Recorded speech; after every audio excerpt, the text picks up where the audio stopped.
right, a lot to cover today, so sorry for my delay. First, you see our beautiful trophy in here. We got the Mayor's Bowl Friday night, PHS, our two public high schools in city limits, PHS in Washington. Always has meaning because of Mayor Robinson starting this, but also I used to be out there covering these games on Friday night, so it's always a good excuse to get back out there and see our kids out there playing and how much pride they take in it, and the kind of the city pride of being able to have bragging rights for a year. So excited for that on Friday night. A couple things: Hurricane Helene aid following the landfall of Hurricane Helene. The city, as we always do, began to offer resources for our neighbors to the east. And on Friday evening, September 27th, we deployed Engine 3 and 4 firefighters, all trained as EMTs, to Bell, Florida, kind of a little bit inland from the Big Bend there, or inland from Cedar Key, starting going down 75 or 19, I believe, down there, and they left from Fire Station 1 at 6 o'clock on Friday and remain there. And we'll continue to support that, and I very much appreciate those four and our fire department for stepping up for our neighbors. Certainly, if we had been experiencing a crisis like that, we would be heavily relying on folks to be able to come in and help us out. And so we'll certainly continue to do the same and continue to do the same, but wanted to recognize those guys. All right, so I want to give a quick update on, I mentioned to you guys last week that we would be having kind of an internal catch-up meeting on where we are with Baptist. And first and foremost, I'm very proud and optimistic about the timeline of how intentional we've been about making this project happen. We've talked in this room many times now about different scenarios, different cities across the South, across the country that may have a situation like this and have a building sit for 10 or 15 years in a neighborhood, and that even though this isn't our property, and it certainly is not the obligation of the city to demolish this property or take on this through its bandwidth, its time, energy, it's not a city obligation, but it is an obligation in the sense of how we make sure that every neighborhood in our community is respected. And so that's why we've taken this on, not because we're trying to figure out whose job it's supposed to be, is that we feel like that this is an obligation of the city, of which, as you guys may be aware, I've taken criticism for, is to say, well, wait, is this the city's or is it Baptist? And it should be all of us. And so where we are right now with this is, we've been on an aggressive timeline, really as aggressive as reasonable. That I'll read you through kind of this first phase, which is really evaluation, is where we are right now. And so this month, we're going to issue an RFQ for demolition contractors. So that's an RFQ. So we want to get what that qualified pool of folks that can take on a project of this size or scope. And then we'll have a survey completion. There wasn't a survey of the property completed yet. So we've taken that on and at our cost. November, we're anticipating the completion of the phase 2 environmental survey that's required. That's something we're also taking on. So phase 1's been done. November would be a phase 2 survey. December is we would shortlist those qualified demo contractors that had applied for the RFQ, and then we would issue an ITB to those shortlisted firms. So once we had the pool that was qualified to take on something of this size or scope, obviously then it would be time to figure out what the price is. That's December. So as you can imagine, that's a critical point for all of us, is what is that cost going to look like? And it's hard to do too many things tangible before we have a clear understanding of that. But Erica in Economic Development has been working. Honestly, I feel like somebody in every one of our departments has been one way or another. Our grants office, our housing office.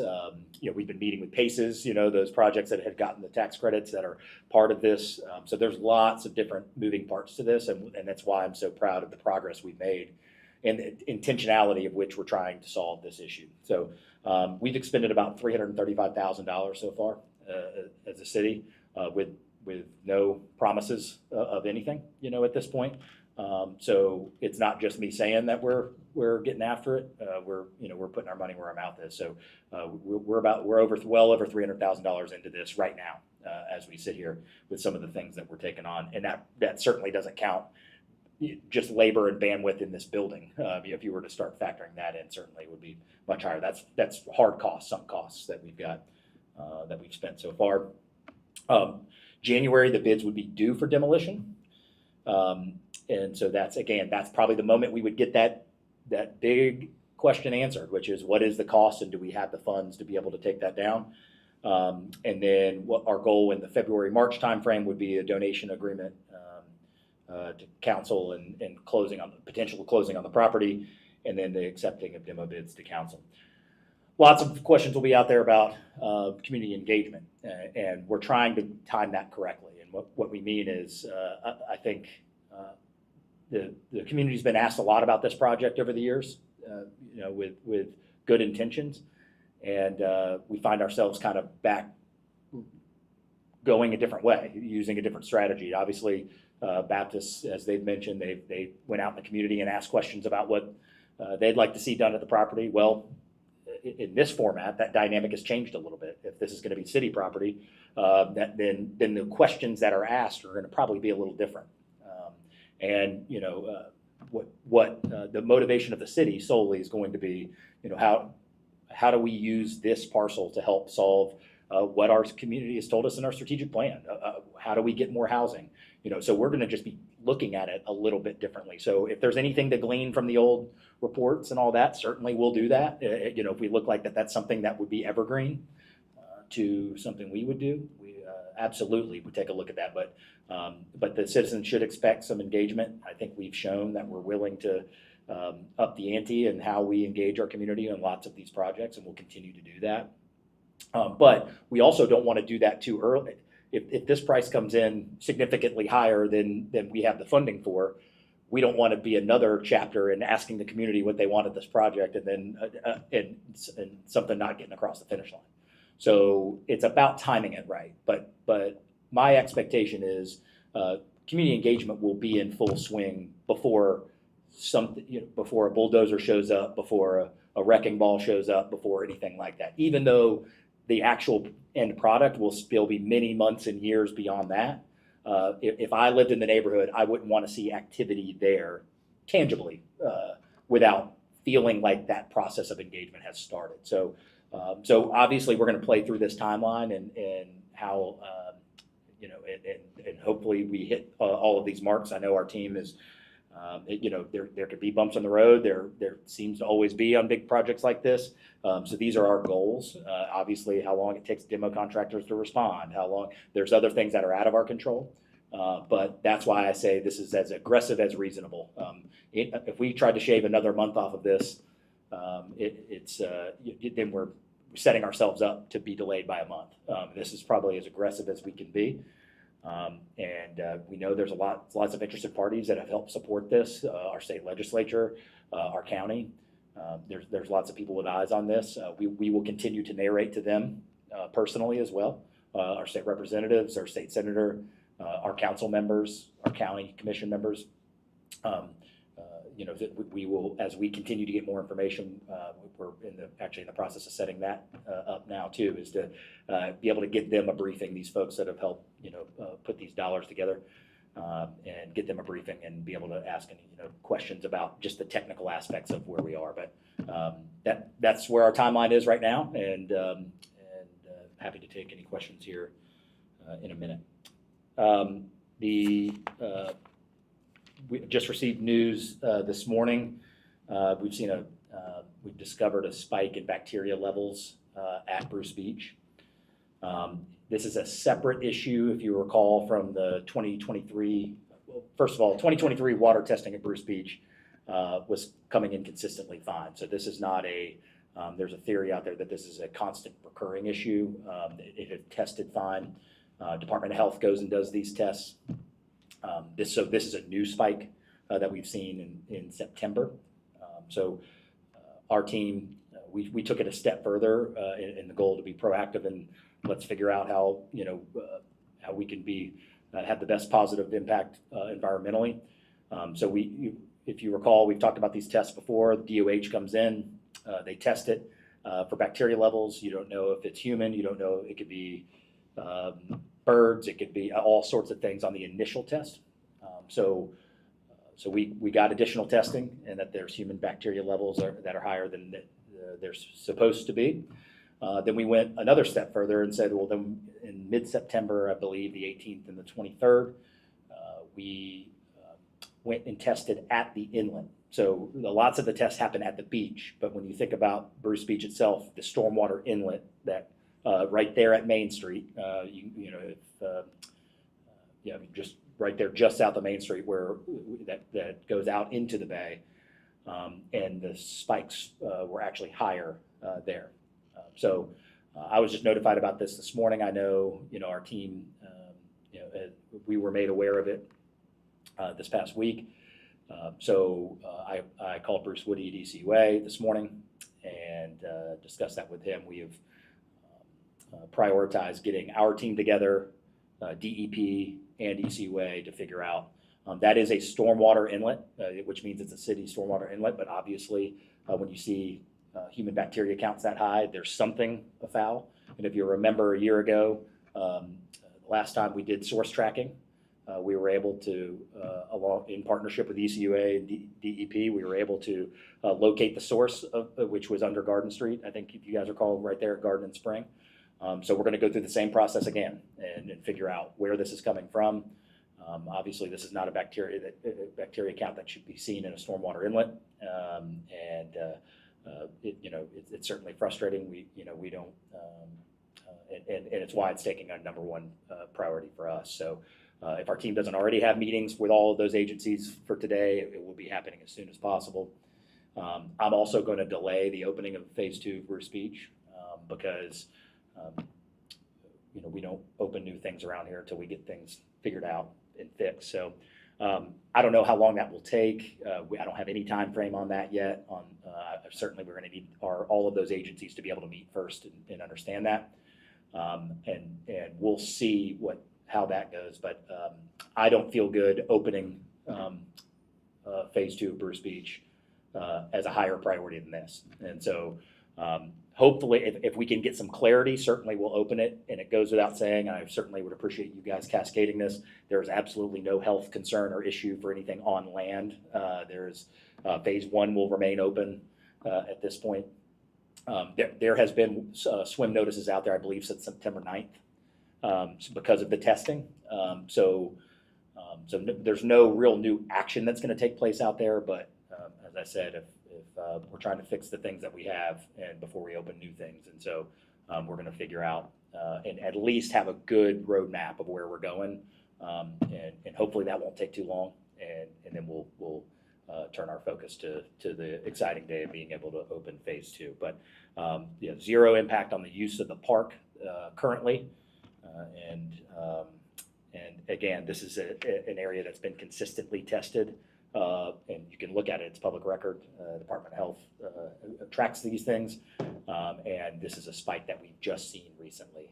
Yes, we've had issues on and off there over the years, but I don't want there to be any misperception that this has been happening consistently and then we're just deciding to do something.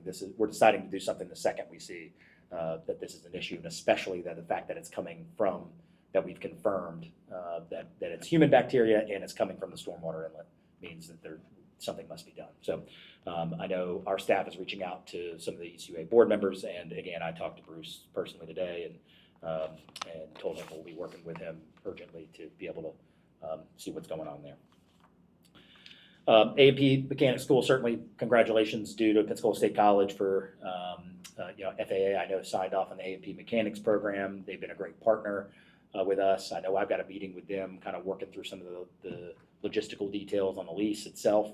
But we've talked about that many times, and what a value that's going to be, not only for the ST engineering project, but really for the region, whether it's Leonardo, but other potential companies to come to the city of Pensacola, and that they hire Pensacolians who can create economic opportunity for their families. And so very, very excited and continue to support that. The RFQ is out for the downtown, the parking garage, downtown multi-use structure, September 10th, an RFQ for firms with experience in planning multi-level parking structures. We're out, and I believe they're due next Wednesday. And we were looking in that area just south of the Holiday Inn there, just north of the ferry landing, kind of in that area. So we're going to bring on a firm that will help us kind of analyze what's the highest and best use of that parking structure. And back to what we've said, the idea of generating enough revenue to help solve problems with infrastructure downtown as our downtown continues to grow, a great problem to have. These are the types of things that we can now look into and that we now have a funding source for, is to be able to, the growth is here. It doesn't matter, you can charge 50 cents for parking or $1, the growth is here. And transactions are only up since price has gone up. We have seen no impact because we know the demand's there, but what we need is availability of spaces. And so we're excited to get that going and see what they come back with. Today through Thursday, CRA is hosting a series of workshops to gather public input on the 3 CRA areas: East Side, West Side, and Urban Core. And today and Wednesday's events will be similar to the previous open house workshops, where they'll be kind of talking about ideas that they had explored, and you get kind of a face-to-face interaction with the team, putting all of these ideas together, kind of floating those ideas by. The first one is today from 6 to 7:30 at the Pensacola Downtown Library, 239 North Spring Street. Wednesday is noon to 1:30, same location, library at North Spring. And then Thursday is 6 to 7:30 p.m. at Sanders Beach, 913 South I Street. Refreshments will be served. We've got Spanish translators provided. Children are welcome and encouraged to participate as well. And lastly, I will say we have, thank everybody that took part in giving us feedback for the new Palafox. I think we ended up with about 340 comments. And we had our first meeting kind of back with the designers to talk through those and maybe look at some other options. And as I mentioned to you guys, those comments range in a wide variety from, some good things that we're looking at and looking a little deeper into that we appreciate, and maybe some that are a little unrealistic, but nonetheless, we wanted to have the businesses and residents to have the opportunity to weigh in on what they thought about it. And so it gave us a lot of good homework, and that homework is underway right now with our designers. So that is a busy Tuesday for you, but that is everything that I have. Happy to take your questions. Mayor, on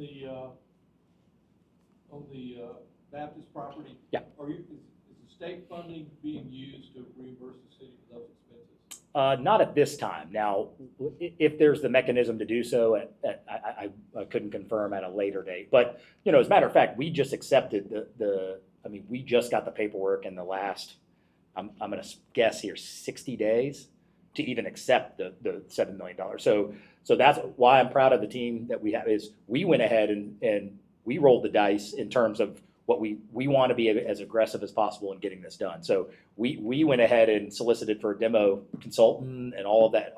A lot of the things that are already underway were underway even before we officially received, the ability to procure it, use any of the funds.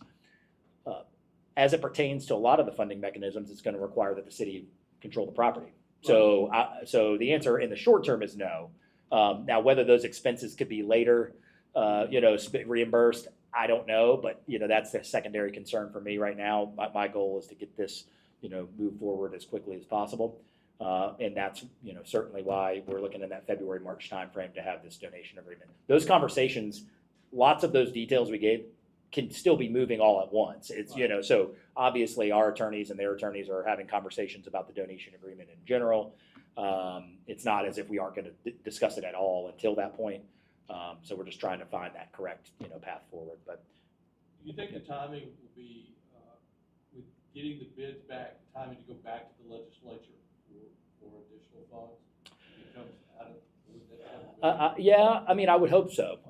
And I think those two things that are going to be right up against session will of course be will of course be the final price, right? What's the bottom line number of demolition, and if we can have that donation agreement in place.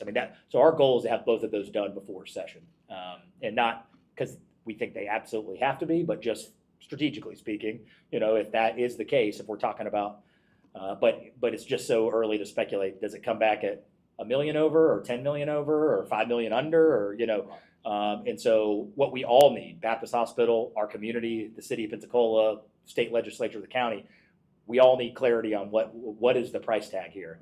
And that's why I said I'm certainly proud of the effort that we've put together so far, including, on our taxpayers, to ultimately go ahead and start the process. There's a school of thought we could have sat around and waited until everything became official and then we had the funding, and we've got a promise from the county, we've got a promise from our city council, right? There's still things that need to be buttoned up on the funding side, but the timing is too important. So that's why we're urgent about it, and these things have been in place, well before we've even had the formal dollars in hand. Yeah. Mayor, on the Bruce Beach issue, who did the inspection up at Garden and Spring Street? Did DEP do that? ECU would do it? I know the source tracking was a collaborative effort amongst the city, ECUA, and DEP. So I'm not sure. I'm sure Brad and Amy can get you answers on the technical aspects of that. But I can tell you that effort was taken on jointly, to figure out this, and we expect, and of course they have to meet, and we'll see what happens. We expect the process to be the same, which is if it's coming out of a stormwater inlet, we've got to work our way northwards and figure out. And to be clear, the inlet in question right now is not connected at the same location. So you might assume, because that's kind of north, that you would say, well, maybe that's coming from the same thing that had already gotten fixed. This stormwater system is not on the same.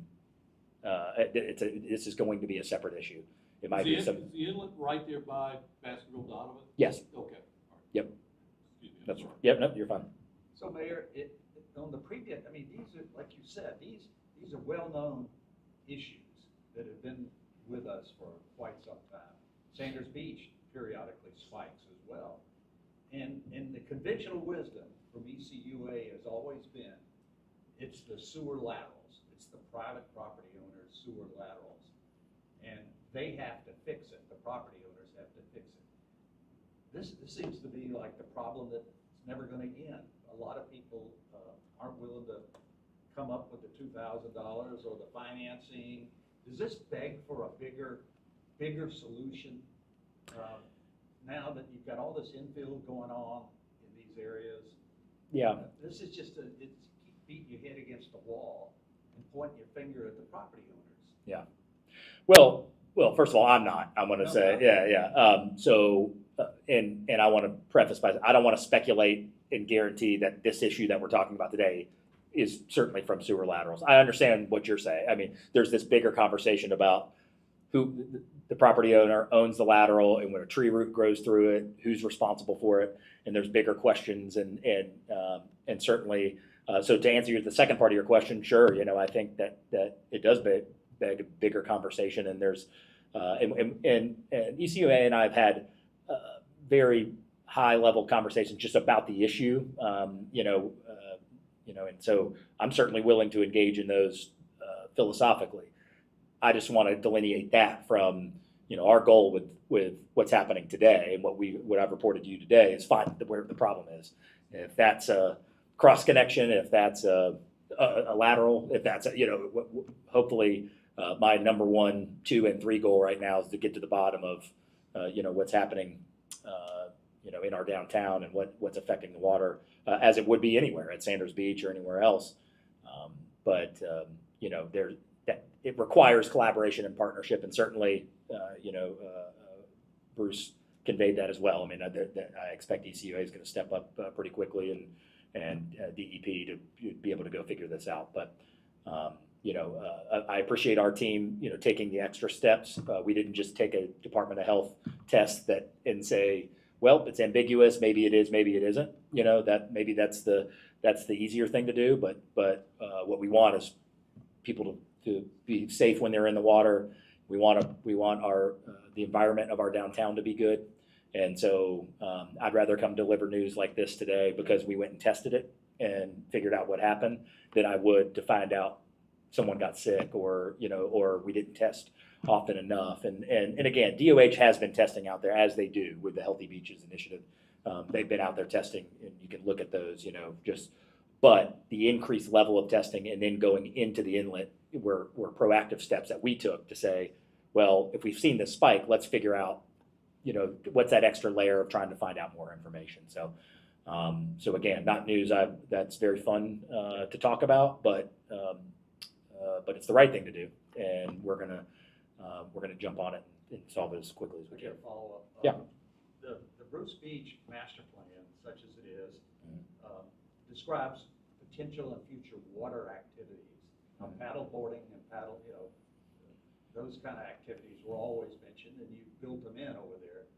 Has the city ever advertised that Bruce Beach will be a swimming location? Well, I can only speak for since I've been here. I've intertwined with this project from its beginning when I was not with the city in 2018 at the beginning of it. So I can't speak to pre-2022 whether it was advertised as such. So I would hate to say, no, we never have. I would tell you our conversation about Bruce Beach is generally focused around what's happening on land, and that's where again, the significant investment is. But nonetheless, it's really more of a question of what would we like? We would love for their ability to interact with the water. That's part of, this was the last non-hardscaped piece of beach in the city, period. And I mean, that includes Sanders Beach. There is no beach at Sanders Beach. There's a seawall there. I mean, there's a little small area you can jump down to, but that was the history of this place, and the fact that this is the last place that toes could be in sand in all of our city, is important. That's on the bay. Excuse me, but so I don't know what we have or haven't done, but we certainly would like to, be able to, and that's not something that we can say right now. And so that's why we're going to, figure out this, and if we see the light at the end of the tunnel, even if, we'll see how this goes, and I'm certainly very eager to hear the outcome of the meeting with our staff and ECUA and DEP. I would fully expect I've got something for you next week, that once we have a light at the end of the tunnel, certainly we'll open, we'll open phase 2. But I didn't feel comfortable opening phase 2 when we've got a problem that needs attention. We should be spending our time on the problem that needs attention and less time on standing at a dais and cutting a ribbon.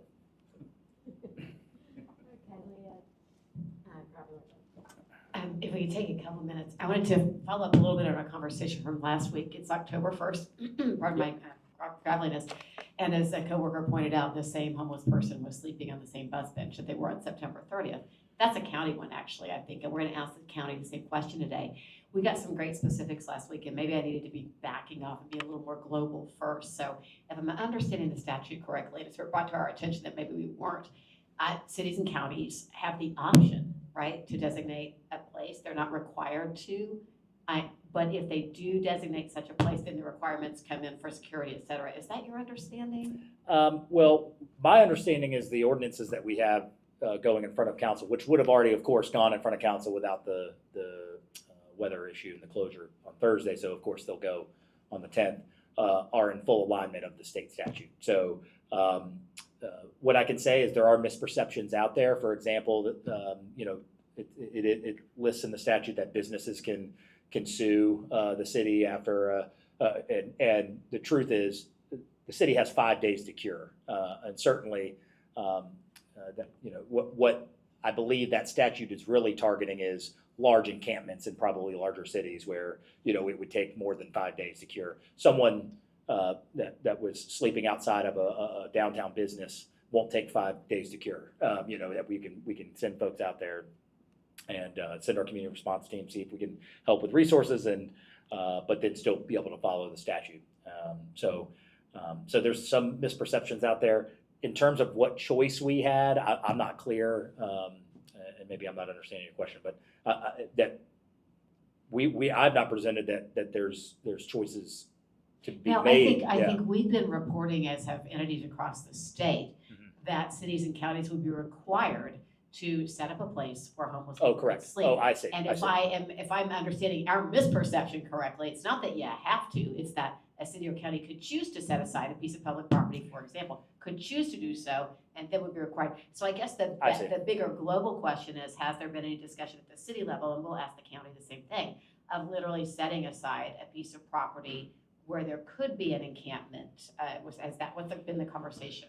We have not had any direct conversation. The last conversation we've had around this issue, I mentioned to you guys last week, I've committed the remaining ARPA dollars to getting some temporary shelters that could be installed at current locations. So whether it be a waterfront mission or a Reeves, and so we'll go through that process.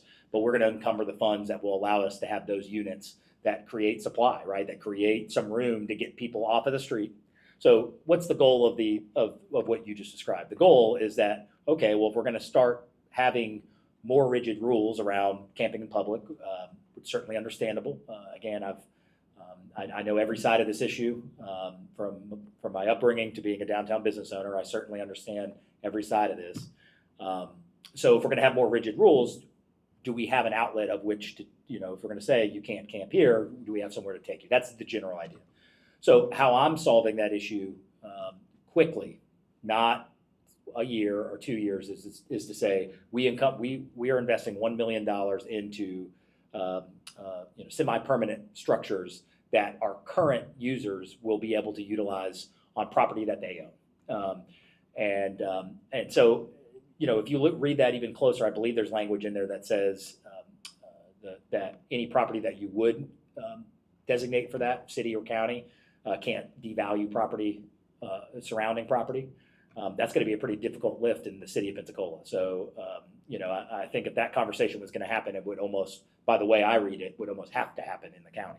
I don't see how you could, we're 39 square miles. That's fairly built out, and so we're not sitting around doing nothing. My hope is number one, we're going to follow the state law, period, and the ordinance will affirm that. I also don't believe arresting our way out of homelessness is not going to solve our problem. So having that release valve of additional units coming online much faster than a long process, and it's really why I pivoted from the low barrier shelter that we were talking about. I'm a believer in the low barrier shelter model, but considering the cost, that isn't going to be solved quickly enough. I felt this was a way for us to be able to solve the idea of supply, that if you are on the streets and you say, hey, I want to go somewhere, but I have nowhere to go, that we're quickly, being able to increase the supply of those types of units that someone maybe who's been in a program that's ready to live on their own in their own building with their own AC unit, it could do that, and then that bed is open for someone that might be coming off the street. So that's the approach the city's taking. But we have not had any conversations in the city about any type of encampment whatsoever, and I have not engaged with the county or vice versa about an encampment in the county. Thank you very much. Yep.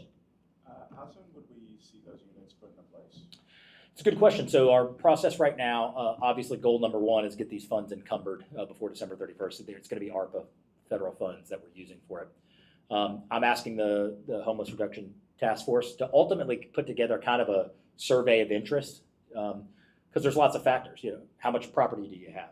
Do you have, for example, if one of our nonprofits that are helping reduce homelessness has current bathroom infrastructure, well, they might be able to take a few more units than someone else. And so I entered this wide open on what I want is units in place and being used and getting people off the street. So if that means it's 5 here, 3 there, 2 there, great.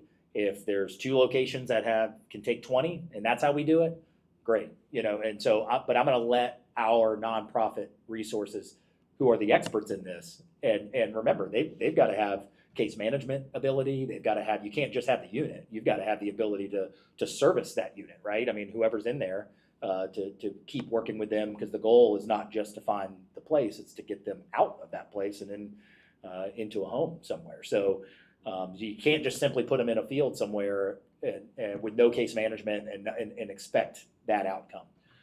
So I'm asking the task force to go to all of those nonprofits, so that process, I believe, is starting now. That'll kind of be a survey. How much property do you have? How many units could you take? I mean, I think we're even asking the question, would you take more? If you could take more but can't, why not? Is it you need more property, you need more case managers? Help us understand, what your needs are. So looking forward to getting that back, and then but what I tell you is once the funds are encumbered, these can be built in hours, and they can be drop shipped to us, and we would have the ability, once the funds are encumbered, we would have 2 years to get them actually implemented. Now, I have no intent to take 2 years, but the goal of the deadline of the ARPA funding is to have the money designated officially for that use. Once that has happened, we'll deliver some on January 5th or February 5th or March 5th or, whenever folks are ready for it. And that's part of the nice thing too, is we don't have to take $1 million in units and have them sit in a lay down yard somewhere until people are ready for them. We'd be able to triage them out quickly. So what I'd tell you is if zoning is good with the county, we've had a few meetings with them and we're looking for some closure on that. Because a lot of our nonprofits are located in the county, they're not all in the city. Our goal would be, as soon as someone's ready for them, we know we can take them, that we drop them in there. I mean, so I fully expect in the coming months that we would, maybe not all, but we would have at least some of those units, whoever's most ready to take them, we would have those in place. How many of these would $1.1 million buy? Yeah, well, good question. So, the units, 70 square foot, single person units, somewhere in the 16,000 range, probably by the time you put it in, let's call it 20. But see, it depends on the need, right? There's 2-person units that are a little more expensive, but is it a women's and children's shelter or is it a men's shelter? So the way we have RFP'd it is it allows us to get the most competitive price kind of across the board, and then we'll have this pool of funds, because it would be short-sighted of us to say, okay, we'll just take 40 single units. Well, what if our resources need women and children? What if, and then there's some that have bathrooms, some that don't. You can buy a bathroom, anything like building a house, anything that's got water and plumbing and everything else is significantly more expensive. Well, our nonprofits that don't need, a restroom trailer that might cost, $50,000 or $60,000. Well, then all of a sudden they've got better ability to house more people. So that's why it's a little apples and oranges. It's not as easy as just going to all of these nonprofits and saying who wants 2 units. So it'll be flexible based on. But the nice part is once those funds are encumbered, we can designate based on need. Maybe it's 8 that can sleep 2 people at this place, and it's 10 that can sleep 1 person at this place. So the RFP will allow us that flexibility, which is what I really like about it, is that we're not just saying bring us 50 of these and let's hope it works out. We'll be able to kind of customize and tailor that based on who's the recipient of those. They'll remain city property. Obviously they'll be leased at nothing or $1 a year or whatever. They would still be city assets. So if a nonprofit finds itself not in business anymore or anything like that, they become the city's asset, returned to the city, and then we would be able to utilize them somewhere else. And in the long term, if the county had, if we went down the road of the question that you asked, no reason that units couldn't be used there either. So certainly would look at that, and any way that we can help our partner if that's the direction that we go. Mayor, you got any updated news for us on the Malcolm Young property, the community land trust deal with the city? I know it's moving forward. I don't have any specific tangible updates, but I know that those conversations continue, and so there's no stunting in any of our progress, I would say. But the CLT is looking at townhouses there, 12-ish units, but we have not hit any stumbling blocks that I'm aware of. I think we're still full steam ahead with getting that to the CLT. Anything else? All right, thank you guys.